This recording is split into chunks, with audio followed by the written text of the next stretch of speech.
لا حول ولا قوة إلا بالله العلي العظيم أعوذ بالله من الشيطان الرجيم بسم الله الرحمن الرحيم الحمد لله رب العالمين والصلاة والسلام على أشرف الأنبياء والمرسلين سيدنا ونبينا وشفيع ذنوبنا وطبيب نفوسنا مولانا مولى الكونين امام المشرقين والمغربين جد الحسن والحسين حبيب إله العالمين أبي القاسم محمد وعلى أهل بيته الطيبين الطاهرين المعصومين المظلومين المنتخبين المنتجبين أما بعد فقد قال الله تبارك وتعالى في القرآن الكريم وهو أصدق القائلين وقوله الحق بسم الله الرحمن الرحيم يا أيها الذين آمنوا كتب عليكم الصيام كما كتب على الذين من قبلكم لعلكم تتقون.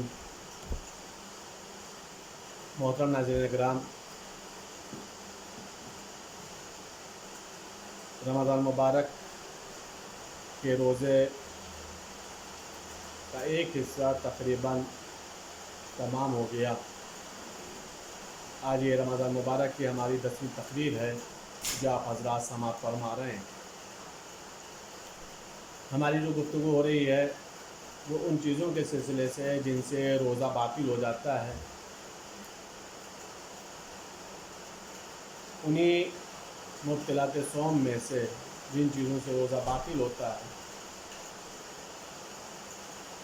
ایک چیز ہے حالت روزہ میں وومٹ کرنا، جسے کہتے ہیں قے کرنا، الٹی کرنا.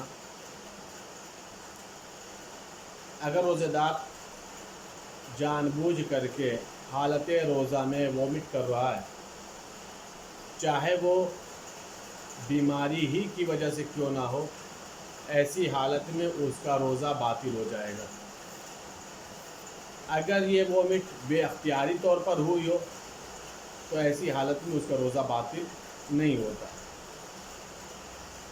اگر ایک انسان رات میں کوئی ایسی شے نوش فرما لے، ایسی شے کھائے، ایسی چیز کھائے کہ جس کے بارے میں اسے یقین ہے کہ صبح میں بے اختیاری طور پر وومٹ ہو جائے گی، تو ایسی حالت میں اسے اس دن کا روزہ تمام بھی کرنا ہے اور ساتھ ہی ساتھ اسے اس روزے کی قضا بھی کرنی ہے.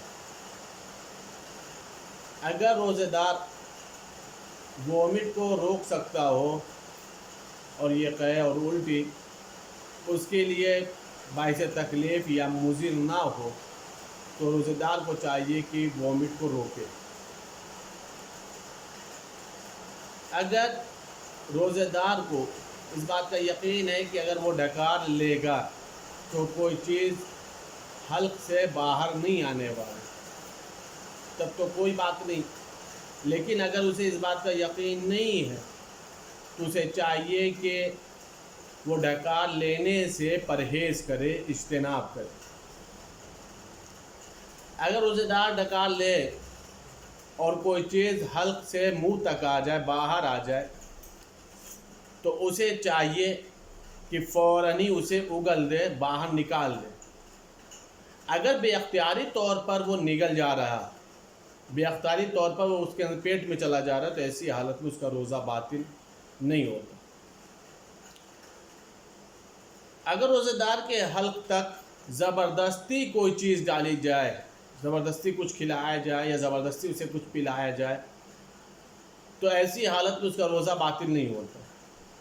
لیکن یہ کہ اگر اسے مجبور کیا جائے کہ مثلاً اگر آپ نے نہیں کھایا، یہ چیز نہیں پیا تو آپ کی جان کو نقصان ہے، آپ کی مال کو نقصان ہے، وغیرہ وغیرہ، اور وہ شخص اپنی جان اور اپنے مال کو بچانے کے لیے خود سے اپنے آپ ہی وہ چیزوں کو کھا لے یا پی لے، تو ایسی حالت میں اس کا روزہ باطل ہو جائے گا. روزے دار کو ان جگہوں پر جانے سے اجتناب کرنا چاہیے کہ جہاں پر اسے اس بات کا یقین ہو کہ اگر وہ جائے گا تو لوگ زبردستی کچھ کھلا دیں گے، پلا دیں گے یا روزہ ہمارا توڑوا دیں گے. ایسی جگہوں سے روزے دار کو اجتناب کرنا چاہیے.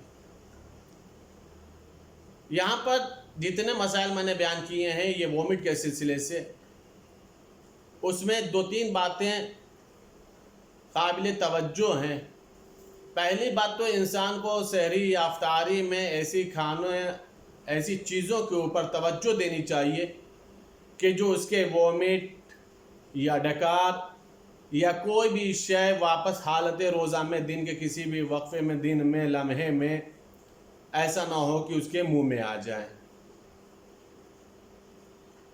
ایسی چیزوں کا استعمال کرنا چاہیے سحر کے وقت یا افطاری میں یا کھانے میں کہ جس کا تعلق انسان کے جسم کی صحت سے بھی ہو اور انسان کے روزوں کی سلامتی سے بھی۔ ہماری گفتگو ایمان اور تقوی کے سلسلے سے چل رہی ہے۔ خداوند عالم نے ایمان والوں کو مخاطب کیا ہے اور یہ کہا ہے کہ اے ایمان والو، ہم نے آپ کے اوپر روزے کو فرض کیا ہے، اور یہ روزہ ایسے ہی لکھا گیا ہے جیسے آپ سے پہلے کی امتوں پر روزہ تھا، اور ہم نے یہ روزہ اس لیے رکھا تاکہ معلوم یہ ہو کہ تم لوگوں میں متقی کون ہے۔ روزانہ چند باتیں ایسی ہو رہی ہیں کہ جس کا تعلق ایمان والوں سے ہے یا تقوی والوں سے ہے۔ چونکہ اگر آپ قرآن کریم الحمدللہ یہ رمضان مبارک میں تلاوت قرآن کچھ کثرت سے ہوتی بھی ہے، قارئین قرآن زیادہ سے زیادہ تلاوت قرآن کرتے ہیں، چونکہ قرآن کا ثواب، آیتوں کا ثواب خداوند عالم کئی گنا زیادہ کر دیتا ہے۔ اگر آپ قرآن کریم کا جائزہ لیں، آیتوں کے اوپر ایک سرسری نظر بھی ڈالیں تو آپ کو معلوم یہ ہوگا کہ ایمان والوں کے سلسلے سے یا تقوی والوں کے سلسلے سے خداوند عالم نے کتنی رعایت کی ہے، کتنا کرم کیا ہے، کتنی نعمتیں کی ہیں، کتنا اپنا فضل و کرم کیا ہے۔ یہ سب کا سب خداوند عالم نے ایمان والوں کے سلسلے سے کیا اور تقوی والوں سے کیا۔ انہی چیزوں میں خداوند عالم نے جو ایمان والوں سے طلب کیا ہے ایک شے اور، وہ کیا ہے؟ ایمان والوں کے ایمان کا تقاضا یہ ہے کہ وہ اپنے منعم کا شکر ادا کرے، یعنی خداوند عالم کا شکر بجا لے۔ خداوند عالم نے بے شمار نعمتیں عطا فرمائی ہیں، کوئی انسان اللہ کی نعمتوں کو شمار نہیں کر سکتا۔ خداوند عالم نے ہم لوگوں کو زندگی دی، خداوند عالم نے ہم لوگوں کو اچھے والدین عطا فرمائے، خداوند عالم نے ہم لوگوں کی اولاد کی نعمتوں سے نوازا، خداوند عالم نے ہم لوگوں کو محبت اہل بیت جیسی نعمت عطا فرمائی، خداوند عالم نے ہم لوگوں کو اپنی نبی کا امت قرار دیا، خداوند عالم نے ہم لوگوں کو ایمان و تقوی جیسی نعمتیں عطا فرمائی۔ بے شمار نعمتیں جن کا تعلق چاہے جسمانی نعمتوں سے ہو، روحانی نعمتوں سے ہو، دنیاوی نعمتوں سے ہو، اخروی نعمتوں سے ہو، کوئی انسان شمار نہیں کر سکتا کہ خداوند عالم نے بغیر مانگے ہم لوگوں کو کتنی نعمتیں عطا فرمائیں۔ مولائے متقیان حضرت علی بن ابی طالب علیہ السلام ارشاد فرماتے ہیں کہ اگر تم لوگ چاہتے ہی ہو کہ تمہاری نعمتوں کا سلسلہ جاری رہے تو تم لوگوں پر ضروری یہ ہے کہ اپنے رب کا شکر ادا کرتے ہو۔ قرآن کریم میں بھی خداوند عالم نے ارشاد فرمایا، شکر کے فائدے کو بیان کیا کہ اگر تم لوگ ہمارا شکر ادا کرو گے تو ہم تمہاری نعمتوں میں اضافہ کریں گے۔ میں جب اس آیت کے مفہوم کو دیکھتا ہوں تو ایک بات یہ سوچتا ہوں کہ جس خداوند عالم نے بغیر مانگے ہمیں بے شمار نعمتیں عطا فرمائی ہیں، جب وہ خداوند عالم نعمتوں میں اضافے پر آ جائے گا تو کتنی نعمتیں عطا فرمائے گا۔ بغیر مانگے جب اس نے اتنا دیا ہے، اور اس کے بعد جب اس نے شکر کا مطالبہ کیا ہے اور شکر کے مطالبے پر اللہ خود کہہ رہا ہے کہ اگر تم میرے شاکر بندے بن جاؤ، ہماری نعمتوں پہ شکر کرو تو ہم تمہاری نعمتوں میں اضافہ کریں گے۔ اتنا یاد رکھیں عزیزو، خداوند عالم کے فضل میں کوئی کمی نہیں ہے۔ اگر ہم تک نعمتیں کم پہنچ رہی ہیں تو یہ ہمارے کوتاہیاں ہماری ہیں، خامیاں ہماری ہیں، کمیاں ہماری ہیں جو ہم نے نعمتوں کی قدر نہیں کی۔ معصوم فرماتے ہیں کہ تم لوگ چھوٹی نعمتوں کو کفران نعمت کر کے ایسا نہ ہو جائے کہ تم لوگوں تک بڑی نعمتیں رک جائیں۔ مطلب کیا ہوا؟ یعنی کبھی کبھی ہمارے پاس کوئی چھوٹی نعمت آتی ہے تو ہم کہتے ہیں یہی تو ملا ہے، بس اتنا ہی ملا ہے، تو یہ کیا ہوا؟ نعمت ملی لیکن ہم نے نعمت کا شکر نہیں کیا، کفر کیا۔ معصوم فرماتے ہیں کہیں ایسا نہ ہو کہ بڑی نعمتیں تمہارے ان کفران نعمت کی وجہ سے رک جائیں۔ یعنی اگر ہم یہ چاہیں کہ ہمیں خداوند عالم زیادہ سے زیادہ نعمتوں کا ہمیں حقدار بنائے، اللہ کی زیادہ زیادہ نعمتیں ہم تک پہنچیں، تو ہماری ذمہ داری یہ ہے کہ ہم خداوند عالم کا شکر بجا لیں۔ کیا اللہ کے بے شمار بندے سب شکر کرتے ہیں؟ سارے کے سارے بندے شاکر ہیں؟ سب اللہ کا شکر ادا کرتے ہیں؟ نہیں، قرآن خود آواز دے رہا ہے۔ قرآن کی آیت کا مفہوم میں بتا رہا ہوں کہ جہاں پر خداوند عالم ارشاد فرماتا ہے بندوں میں میرے بہت کم بندے ہیں جو میرا شکر ادا کرتے ہیں۔ یعنی اکثریت وہ ہے جو نعمتیں لے لیتی ہیں، شکر ادا نہیں کرتی۔ قلیل بندے ہیں، بہت ہی مختصر بندے ہیں کہ جو نعمتوں کو لینے کے بعد خداوند عالم کا شکر بجا لاتے ہیں۔ ہر ایک کے بس میں بھی نہیں ہے اللہ کا شکر ادا کرنا، یہ بھی میں بتا دوں۔ ہر ایک کو اللہ یہ توفیق نہیں دیتا، ہر ایک کے بس میں نہیں جو اللہ کا شکر ادا کرے۔ ہر ایک سے اللہ نے شکر کا مطالبہ بھی نہیں کیا ہے۔ ویسے تو کھلا اعلان کیا ہے کہ تم میرے بندے میری نعمتوں پہ شکر کرو گے تو ہم تمہاری نعمتوں میں اضافہ کریں گے۔ یہ تو بندوں کی طرف سے خداوند عالم نے مطالبہ کیا ہے اور اس کے بعد خود اپنے اوپر نعمتوں کو اضافے کرنے کو واجب قرار دے دیا ہے۔ لیکن خداوند عالم کے جو بندے ہیں، بے شمار بندے ہیں، سوچا نہیں جا سکتا ہے کہ خداوند عالم کے عبد کتنے ہیں، بندے کتنے ہیں، لیکن اللہ نے سب سے شکر کا مطالبہ بھی نہیں کیا ہے۔ میں یہ بات اس لیے بول رہا ہوں تاکہ اگر ہم اس آیت اور اس آیت کے مفہوم کے ذریعے سے ہم اپنے آپ کو شاکر بندوں میں شمار کر لیں، اپنا نام لکھوا لیں اللہ کی بارگاہ میں۔ خداوند عالم قرآن کریم میں ایک مقام پر ارشاد فرماتا ہے کہ اے میرے بندوں، ہم نے جو تمہیں طیب و طاہر رزق عطا فرمایا ہے اس کو کھاؤ، اس سے فائدہ اٹھاؤ۔ اور اس کے بعد اللہ نے ایک جملہ کہا ہے کہ اے میرے بندوں، میرے طیب و طاہر رزق کو خوب کھاؤ، اچھی طریقے سے کھاؤ۔ اس کے بعد اللہ نے کہا کہ ان نعمتوں کو استعمال کرنے کے بعد میرا شکر ادا کرو اگر تم میری عبادت کرتے ہو۔ مطلب کیا ہوا؟ جو اللہ کی عبادت کرے گا وہی اللہ کا شکر ادا کرے گا۔ جو اللہ ہی کی عبادت نہ کرے تو ظاہر سی بات ہے کہ جس کے ہاں عبادت نہ پائی جاتی ہو اس کے ہاں شکر کہاں پایا جائے گا۔ یہ میں نے اس لیے مفہوم پیش کیا تاکہ خداوند عالم ہمارا شمار عابدین میں بھی کرے، خداوند عالم ہمارا شمار شاکرین میں بھی کرے۔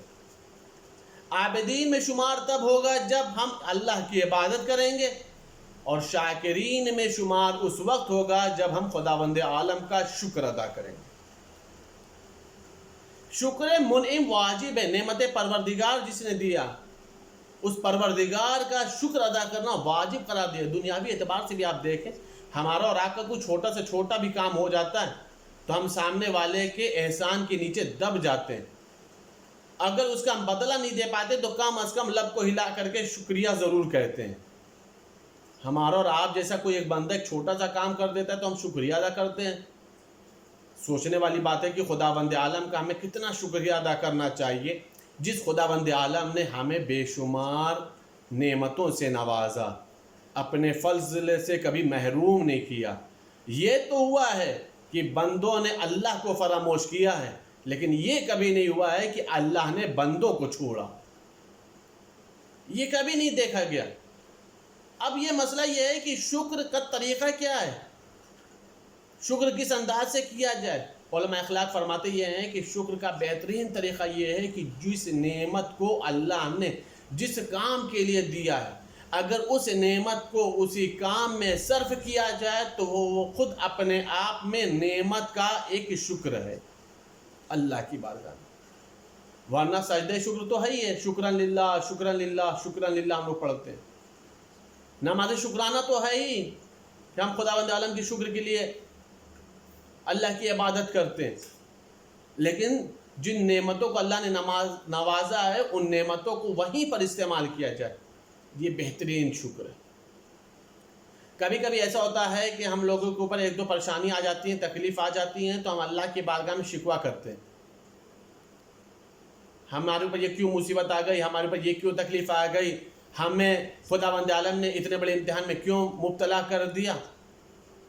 یہ شکوہ کرنے سے پہلے ایک مرتبہ ہم یہ نہیں سوچتے ہیں کہ امتحان ایک ہے، مصیبت ایک ہے، آزمائش ایک ہے، اور اس کے پہلے خداوند عالم کے موجودہ حالت میں بھی بے شمار نعمتیں ہیں. جتنا ہم نے شکوہ کیا ہے، کیا اتنا ہم نے شکر بھی ادا کیا ہے؟ یہ شکر میں کوتاہیاں کیوں ہوتی ہیں؟ 2-3 باتیں ہیں. پہلی چیز یہ ہے کہ یا تو ہمیں رب کی ویسی معرفت نہیں ہے جیسی معرفت بندوں کو ہونا چاہیے. دوسری بات یہ ہے کہ ہم نعمتوں کو تو لیتے ہیں لیکن ہم یہ بھول جاتے ہیں کہ بہت سارے لوگ ایسے ہیں جو ان نعمتوں سے بھی محروم ہیں. تیسری چیز یہ ہے کہ یا تو پھر ہم نعمت لیتے تو ہیں لیکن ہمیں نعمت کی قدر نہیں ہوتی. یہ چیزیں تب سمجھ میں آتی ہیں کہ جب جو نعمت ہمارے پاس ہو، اللہ نہ کرے وہ نعمت کسی اور کے پاس نہ ہو، تو اس سے معلوم کیا جائے، تب وہ بتائے گا کہ اس نعمت کی حیثیت کیا ہے، اس نعمت کی وقعت کیا ہے، اس نعمت کی قدر و منزلت کیا ہے. آپ کو ایک چھوٹی سی روایت سنا رہا ہوں تاکہ اس سے اندازہ لگایا جائے کہ ہمیں شکر کیسا کرنا چاہیے اور شکوہ کتنا کرنا چاہیے. جناب عیسیٰ پیغمبر کا دور ہے. جناب عیسیٰ پیغمبر شہر میں نکلے ہیں، گاؤں میں نکلے ہیں. روایت کے جملے یہ ہیں کہ جناب عیسیٰ پیغمبر کا گزر ایک ایسے شخص کے پاس سے ہوا. دیکھیے بہت ہی متوجہ ہو کر کے یہ روایت کو سنیے گا تاکہ سمجھ میں آئے کہ اللہ کی نے جتنی ہمیں نعمتیں دی ہیں کیا ہم نے اتنا شکر ادا کیا ہے یا صرف ہم نے شکوہ ہی سیکھا ہے. غور کریے گا آپ. ایک ایسے بندے کے پاس سے جناب عیسیٰ کا گزر ہوا ہے کہ جو خود تو نابینا ہے، ایک بیماری. دوسرے یہ کہ جذام میں مبتلا ہے. جذام ایک بہت ہی شدید بیماری ہوتی ہے، سخت بیماری ہوتی ہے. تیسرے یہ کہ برس میں مبتلا ہے، مبروس ہے. جو مبروس ہوتا ہے، جو جذامی ہوتا ہے نا، اس سے ہاتھ ملانے کو مکروہ قرار دیا گیا ہے. اب آپ سمجھ سکتے ہیں کتنی شدید بیماری. ساتھ میں بیٹھ کر کے کھانا کھانے کو مکروہ قرار دیا گیا. ایک جذام ہے اس کو، ایک برس ہے، تیسرا یہ کہ نابینا ہے، اور چوتھے یہ کہ پورے جسم میں فالج کا اثر ہے، یعنی جسم بے حس و حرکت ہے، جسم میں حرکت نہیں پائی جاتی، جسم میں طاقت نہیں پائی جاتی. جناب عیسیٰ پیغمبر کا جب وہاں سے گزر ہوا ہے، غور کریے گا، تو ایک مرتبہ کیا دیکھا کہ لب اس کے ہل رہے ہیں اور بار بار ایک جملہ کہہ رہا، میرے معبود تیرا لاکھ لاکھ شکر ہے جو تو نے مجھے نعمت عطا فرمائی. کتنا عجب لگ رہا ہوگا آپ کو یہ جملہ سننے میں. میرے معبود تیرا لاکھ لاکھ شکر ہے، میں تیرا شکریہ کیسے ادا کروں، میں کیسے اس نعمت کا شکریہ ادا کروں جو تو نے مجھے عطا فرمایا ہے. ہونا کیا چاہیے تھا؟ اللہ سے شکایت کرتا، نابینا تو نے مجھے بنا دیا، مبروس کر دیا، جذام کے مرض میں مبتلا کر دیا، جسم بے حس و حرکت بنا دیا، جسم میں فالج کا اثر ہو گیا ہے. وہ اگر دن بھر بھی شکوہ کرتا تو شاید عالم انسانیت کے لیے یہ شکوہ کم ہوتا، پوری زندگی بھی وہ شکوہ کرتا تو کہا جاتا بہت کم اس نے شکوہ کی. لیکن جناب عیسیٰ پیغمبر جب رکے ہیں اور رکنے کے بعد جو جملہ اس کے لبوں سے سنا ہے تو شکوہ ایک مرتبہ بھی اس کی زبان پہ نہیں آیا ہے. جتنی مرتبہ بھی آیا تو یہی ہے، میرا معبود تیرا لاکھ لاکھ شکر ہے، میرے معبود تیرا شکر ہے کہ جو تو نے مجھے اتنی نعمت سے نوازا، اتنی عظیم نعمت عطا فرمائی. جناب عیسیٰ پیغمبر رکنے کے بعد جب اس کے شکر کو سن لیا تو کہا، اللہ نے تم اتنی بیماریوں میں مبتلا کیا، نابینا تم ہو، برس کی بیماری تمہارے اندر ہے، جذام کی بیماری تمہارے اندر ہے، جسم میں حرکت نہیں ہے، تمہارا جسم میں فالج کا اثر ہے، اور اس کے بعد بھی تم شکر ادا کر رہے ہو. آخر تمہارے پاس کون سی نعمت ہے کہ جو تم شکر ادا کر رہے ہو؟ ایک مطلب اس نابینا نے ایک جواب جو دیا ہے، بڑا پیارا جواب دیا، کہا جو نعمت ہمیں اللہ نے عطا فرمائی ہے، نہ جانے کتنے بندے ہیں جو ان نعمتوں سے محروم ہیں، اور میں اسی ایک نعمت پر اللہ کا شکر ادا کر رہا ہوں، اور جب تک زندہ رہوں گا اس نعمت پہ شکر کروں گا، پھر بھی حق شکر ادا نہیں ہونے والا. پوچھا کون سی نعمت اللہ نے دے دی تمہیں جو دوسرے بہت سارے بندے اس نعمت سے محروم ہیں، جبکہ تمہاری بیماری میں دیکھ رہا ہوں کوئی شاید ایسی بیماری نہیں جو تمہارے اندر نہیں ہے، پھر کس نعمت کا تم اتنا شکریہ ادا کر رہے ہو؟ اس نے مسکرا کر کہا مجھے تو نہیں معلوم آپ ہیں کون، لیکن اے بندے خدا بندے عالم نے میرے قلب میں اپنی جو معرفت عطا فرمائی ہے، میں اسی معرفت پروردگار کا شکر ادا کر رہا ہوں کہ خداوند عالم نے ہمیں اپنی معرفت جیسی نعمت عطا فرمائی۔ نہ جانے کتنے بندے ہیں جو معرفت پروردگار کی نعمت سے محروم ہیں، نہ جانے کتنے بندے ہیں جو معرفت پروردگار کی نعمت سے محروم ہیں۔ اس کے بعد کہا اے بندے خدا بند عالم نے میرے جسم کو بیمار کیا ہے، لیکن اللہ کا شکر یہ ہے کہ میری روح بیمار نہیں ہے، میرا نفس بیمار نہیں ہے۔ میں روح کی صحت کے لیے، نفس کی صحت کے لیے اللہ کا شکر ادا کر رہا ہوں۔ ایک مرتبہ جناب عیسیٰ پیغمبر نے کہا واقعاً خدا نے تجھے بہت بڑی نعمت عطا فرمائی ہے، جو تو شکر ادا کر رہا ہے واقعی وہ لائق شکر ہے، اور تو خداوند عالم کے شکر گزار بندوں میں ہے۔ لا اپنا ہاتھ مجھے دے۔ کہا بندے خدا میرا ہاتھ ہلتا نہیں ہے۔ جناب عیسیٰ پیغمبر نے بڑھ کر کے اس کے ہاتھ کو پکڑا۔ ہاتھ کا پکڑنا تھا کہ ایک مرتبہ جسم میں حرکت بھی پیدا ہو گئی، برس کی بیماری بھی ٹھیک ہو گئی، جذام کا مرض بھی دفع ہو گیا، آنکھوں کی بینائی بھی واپس آ گئی، نابینائی بھی ختم ہو گئی۔ عزیزان گرامی، آپ نے محسوس کیا کہ اگر انسان اللہ کی نعمتوں میں شکر ادا کرتا ہے تو خداوند عالم کیسے نعمتوں میں اضافہ کرتا ہے۔ اگر ہم چاہیں کہ اللہ تبارک و تعالیٰ کی نعمتیں ہم سے سلب نہ ہونے پائیں تو خداوند عالم کی بارگاہ میں ہر نعمتوں کا شکر ادا کرنا چاہیے۔ اللہ کی بارگاہ میں دعا ہے خداوند عالم ہم سب کو اپنے شکر کرنے کی توفیقات عطا فرما۔ میرے معبود ہم سب کو اپنی عبادت کرنے کی توفیقات عطا فرما۔ میرے معبود رمضان المبارک ہے، ہم سب کی نماز، دعاؤں، قرآن، استغفار اور صلوات کو قبول فرما۔ میرے معبود دنیا اور آخرت کی ہم سب کی ساری حاجتوں کو قبول فرما، سارے مرحومین کی مغفرت فرما، ہم سب کو جو زیارات نصیب فرما، جنت البقیع میں ائمہ باقی اور شہزادی کونین کے روزوں کی تعمیرات کا اسباب مہیا فرما، زیارتوں پر لگی پابندیوں کو نیست و نابود فرما، جو بیمار ہیں انہیں شفائے کلی عطا فرما، جو پریشان ہیں سب کی پریشانی کو دور فرما۔ میرے معبود وبائی مرض سے تمام شیعان اہل بیت کو تحفظ عطا فرما، امام زمانہ کے زور میں تعجیل فرما، ہم سب کو ان کے اعوان و انصار میں شمار فرما۔ اللہم تقبل منا انک انت السمیع العلیم بحق محمد و آلہ الطاہرین۔